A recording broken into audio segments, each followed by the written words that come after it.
உங்கள் ராசிநாதன் புதன் பகவானும் 10ஆம் இடத்தின் அதிபதி குரு பகவானும் பரிவர்த்தனை, அற்புதமான பரிவர்த்தனை.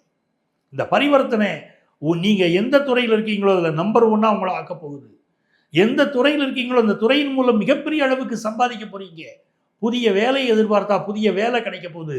நீங்கள் செய்யக்கூடிய தொழிலிலே இதுவரைக்கும் சரியான கஸ்டமர் சப்போர்ட் இல்லைன்னா இப்ப நல்ல கஸ்டமர் சப்போர்ட் இருக்கும். நல்ல பணவரவு இல்லைன்னா இப்ப நல்ல பணவரவு இருக்கும்.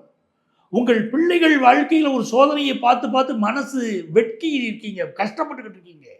என் மகனுக்கு ஏன் இப்படி சோதனை வந்துச்சு, என் மகளுக்கு ஏன் இப்படி சோதனை வந்துச்சு, மனசுக்குள்ள வருத்தப்படுறீங்கன்னு. உங்களுக்கு இப்பொழுது குரு சண்டாள யோகம் நடந்துகிட்டு இருக்கு. அந்த குரு சண்டாள யோகத்திலிருந்து நீங்க விடுபட போறீங்க. ஜூன் மாதம் 2ஆம் தேதி குரு பகவான் உங்க ராசிக்கு 2ஆம் இடத்திற்கு பயணிக்கிறார். அவர் போய் அங்க உச்சமான பிறகு குரு சண்டாள யோகம் விலகும். உங்கள் பிள்ளைகளுக்கு அற்புதமான காலம் உருவாகும்.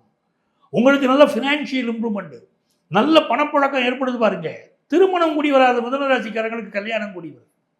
கன்னியாதானம்லாம் கூடி வந்துருச்சுங்க. குழந்தை பாக்கியம் அப்படின்னு கேட்குறவங்களுக்கு குழந்தை பாக்கியம் கிடைக்குது.